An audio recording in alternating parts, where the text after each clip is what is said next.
అస్సలాం అలైకుం. ఈరోజు మా అనంతపురం జిల్లా మత పెద్దలందరూ రావడం, మా ఎస్ఆర్సి సంస్థకు నేను, నాతో పాటు రాజగోపాల్, వెంకటేష్ మరియు మహీధర్ రెడ్డి నలుగురు కూడా ప్రతి సంవత్సరం అల్లాహ్ని ప్రార్థించు మా వ్యాపారాన్ని ఈ సంవత్సరం మొదటి రోజుగా ప్రారంభించడం ప్రతి సంవత్సరం కూడా ఆనవాయితీగా చేస్తున్నాం. అల్లాహ్ ఆశీస్సులు ఎప్పుడు కూడా మా సంస్థ పైన ఉంటున్నాయి. చాలా సంతోషకరం. ఈరోజు నేను కళ్యాణదుర్గ్ ఎమ్మెల్యేగా ఉన్నానంటే అది అల్లాహ్ ఆశీస్సులనే చెప్పాలి.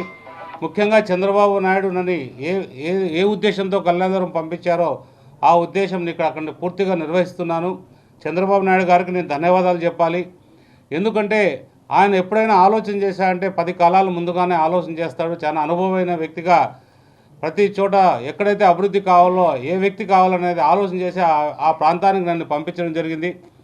ఆ ప్రాంత ప్రజల పైన నా పైన చూపిస్తున్న ప్రేమ అభిమానాలు అమోఘంగా ఉన్నాయి, చాలా సంతోషకరంగా ఉన్నాయి. అభివృద్ధి చేయాల్సిన బాధ్యత నా పైన కూడా పెట్టారు.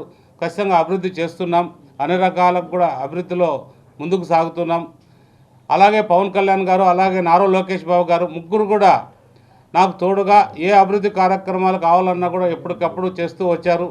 ఇప్పుడు ఏదైతే మన కాజీ సాబ్ చెప్పారో సీఎం రిలీఫ్ ఫండ్కి సంబంధించి ఏ క్షణం, ఎందుకంటే చాలామంది ముస్లిం పేద కుటుంబాలు చాలామంది ఉంటారు. ముఖ్యంగా వాళ్ళకి ఆర్థికంగా సహాయం చేయాలంటే మనకి ముఖ్యమంత్రి సహాయ నిధికి ఎప్పుడైతే నాకు డబ్బులు అవసరమైతే మా చంద్రబాబు నాయుడు గారి దగ్గర తీసుకెళ్తానో ఏ ఒక్క క్షణం కూడా ఆలోచన చేయకోకుండా ఎంత అమౌంట్ అయినా, ఎన్ని కోట్లైనా కూడా ఎప్పటికప్పుడు రిలీజ్ చేస్తూ రావడం నిజంగా నాకు ఆయన పెట్టిన గౌరవం.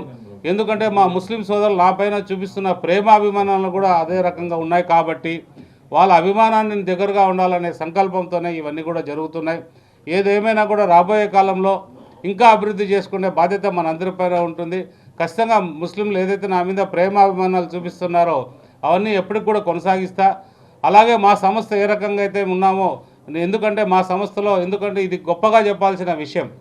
ఇది 26-27 సంవత్సరాల నుంచి కూడా మేము ఇలాగే కూర్చుంటూ మేము నలుగురం కూడా అభివృద్ధి బాటలో నడుస్తున్నామంటే అది అల్లాహ్ దీవెనలు కావచ్చు, మా కష్టం కావచ్చు, ఏదైనా కూడా కష్టానికి దీవెనలకు రెండు కూడా సమానంగా ముందుకు పోతాయి. కాబట్టి మనం ముందుకు వేయడానికి అవకాశం ఉంటుంది.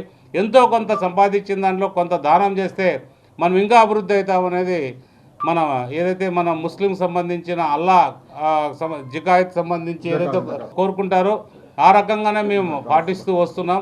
ఇది ఎప్పుడు కూడా కొనసాగుతుంది. వాళ్ళు మా పైన చూపిస్తున్న ప్రేమ అభిమానం, ఈరోజు మా పైన చేసిన ప్రార్థనలు కూడా ఎప్పుడు మాకి మా పిల్లలకు కూడా ఎప్పుడు వర్తించాలని, అలాగే చంద్రబాబు నాయుడు గారు కూడా ఎప్పుడు ఆయన ఆరోగ్యశాలతో ఉండాలని అల్లాహ్ని ప్రార్థిస్తున్నాం. ముస్లిమ్స్కి కానీ బీదోళ్ళకి కానీ ఏమైతే కానీ ఎటువంటి అవసరమైతే కానీ అన్న దగ్గర వచ్చి చెప్తే ఆ అవసరానికి ఎట్టి పరిస్థితుల్లో ఇది చేస్తారు. నేను కానీ మొన్న పోయిన సంవత్సరంకి ఒక ఆఫీస్ స్టాఫ్ది వాళ్ళ ఫాదర్ది ఒక ఆపరేషన్ జరిగింటే అది ఆపరేషన్ కోసం అమౌంట్ అవసరం ఉంది అంటే అన్న దగ్గర నిన్న పోయిన సంవత్సరమే చెప్పినాక 6 నెలల తర్వాత ఆ ఆపరేషన్కి ఎంత అమౌంట్ కావాలో అంత అమౌంట్ గవర్నమెంట్ తరఫున రిలీజ్ చేస్తున్నారు. ఇంకోటి ఏమంటే నేను కానీ ఎన్నో మసీదులకు కానీ ఏమన్నా బీద మసీదులు ఏమన్నా పనులు మసీదులు అవి స్లాబ్ కానీ రూమ్లు కానీ ఏమన్నా కావాలంటే నేను కానీ అన్నతో ఇంకా చెప్పింటే ఆ అన్న కానీ స్వయంగా మసీదులకు కానీ కట్టించినారు. చాలా సంతోషం.